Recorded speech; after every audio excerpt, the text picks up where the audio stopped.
اعوذ باللہ من الشیطان الرجیم، بسم اللہ الرحمن الرحیم۔ السلام علیکم دوستو۔ سقراط کے سر پر انسانی تاریخ کے بے وقوف اعظم کا تاج پہنایا جانا چاہیے کہ وہ یو ٹرن کے عظیم فلسفے سے بے بہرہ تھا۔ حاکموں کے سامنے جھوٹ کو سچ نہ کہا، نام نہاد منصفوں کے سامنے کلمہ حق بلند کرنے سے باز نہ آیا، رات کے اندھیرے میں جیل سے فرار ہونے سے انکار کر دیا۔ عجیب بے وقوف فلسفی تھا کہ زہر بھرا پیالہ ایک ہی گھونٹ میں پی کر موت کو گلے لگا لیا۔ یو ٹرن کیوں نہ لیا؟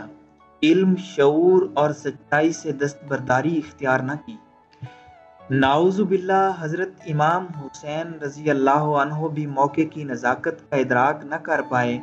بیعت یزید سے انکار پر آل رسول کی شہادتوں کی قیمت ادا کرنا پڑی۔ فاسق و فاجر یزید کے جانب دست بیعت بڑھاتے، اپنی اور آل رسول کی زندگیوں کو محفوظ بناتے، عیش و عشرت کی زندگی گزارتے، مگر کیا کیا جائے؟ کپتان نیازی کے یو ٹرن فارمولے پر عمل نہ کر پائے۔ آل رسول کے جوان، بچے، خواتین اور بوڑھے کلمہ حق بلند کرتے رہے اور سروں کا نذرانہ پیش کرتے رہے۔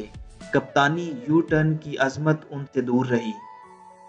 بھگت سنگھ نے کیسی جہالت دکھائی، آزادی کے لیے خام خواہ گورے حاکموں سے ٹکر لے بیٹھا، جوانی میں پھانسی چڑھ گیا۔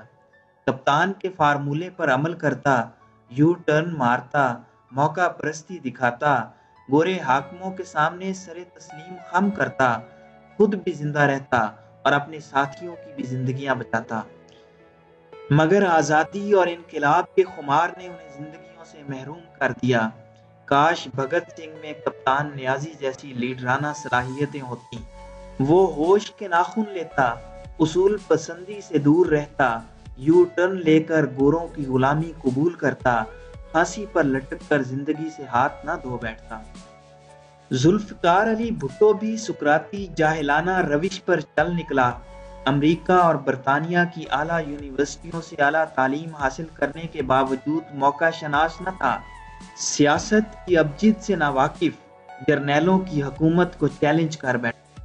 کپتان نیازی اگر بھٹو کے مشیر ہوتے تو فوجی عامر ضیاء کو نہ للکارنے کا سنہری مشورہ دیتے۔ بھٹو صاحب، خاموشی اختیار کریں، موقع کی نزاکت کو جانیں، عوام عوام اور جمہوریت جمہوریت کا راگ الاپنے سے پرہیز کریں۔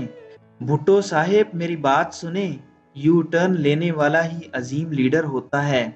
بڑا لیڈر ہونے کا ثبوت دیں، یو ٹرن لیں، جنرل ضیاء کو سلوٹ ماریں، جمہوریت تو آنی جانی جنس ہے۔ پھر عوام کا کیا اعتبار؟ کبھی کسی کے پیچھے تو کبھی کسی کے ساتھ۔ بھٹو صاحب، ملک سے نکلیں اور باقی زندگی مغرب کی آزاد فضاؤں میں بسر کریں۔ مگر کپتان نیازی کے سنہری قول کے مطابق بھٹو بڑا لیڈر نہ بن سکا، کیونکہ وہ یو ٹرن لینے کا ماہر نہ تھا۔ جرنیلوں اور ججوں کا شکار بنا اور سولی پر چڑھ گیا۔ نیلسن مینڈیلا نے بھی ہوش و حواس سے کام نہ لیا، نہ عقل استعمال کی اور نہ حالات کو سمجھنے کی کوشش کی، خام خواہ اصولوں پہ اڑ گیا۔ سفید فام نسل پرست ریاست اور گورے حاکموں کے خاتمے کا نعرہ لگا کر 27 سال جیل میں گزار دینا کہاں کی عقل مندی اور سیاست ہوئی؟ جوانی جیل کی سلاخوں کے پیچھے کاٹنے، بڑھاپے کی عمر میں جیل سے رہائی پانے کو کون عقل مندی سے تعبیر کرے گا؟ نیلسن مینڈیلا نہ جانے کس دنیا کا باشندہ تھا کہ اس تک کپتانی یو ٹرن فلسفے کی ہوا تک نہ پہنچی۔ بے نظیر بھٹو نے بھی اپنے باپ کے تختہ دار چڑھائے جانے سے کوئی سبق حاصل نہ کیا، بچے پالتی اور سکون سے زندگی بسر کرتی۔ کبھی ضیاء آمریت کے خلاف تحریک چلانے پر جیل یاترا جانا پڑا، کبھی سویلین صدر کے غیر جمہوری ہتھ کنڈوں سے نبرد آزما ہوتے ہوتے حکومت سے ہاتھ دھو بیٹھی۔ فوجی آمروں کے خلاف جد و جہد کرنے کی عادت ترک نہ کی، بالآخر جنرل مشرف کی آمریت کو للکارتے للکارتے زندگی سے ہاتھ دھو بیٹھی۔ کوئی بے نظیر کو سمجھاتا کہ جمہوریت کی بحالی آئین اور قانون کی حکمرانی، پارلیمنٹ کی بالادستی اور مقتدر قوتوں کی سیاسی معاملات میں مداخلت روکنے کے لیے ملک میں جھگڑا کھڑا کرنا کہاں کی دانش مندی ہے؟ کپتان نیازی کے یو ٹرن فلسفے پر عمل کرتی، مقتدر قوتوں کی ہاں میں ہاں ملاتی اور اقتدار کے مزے لوٹتی۔ سقراط، بھگت سنگھ، ذوالفقار علی بھٹو، بے نظیر بھٹو، نیلسن منڈیلا اور ان جیسے متعدد فلسفی، سیاسی رہنما، دانشور اور لکھاری کپتان کے یو ٹرن فلسفے پر عمل پیرا نہ ہو کر لیڈرانہ عظمت کی بلندیوں کو چھونے سے قاصر رہے اور زندگیوں سے محروم کر دیے گئے۔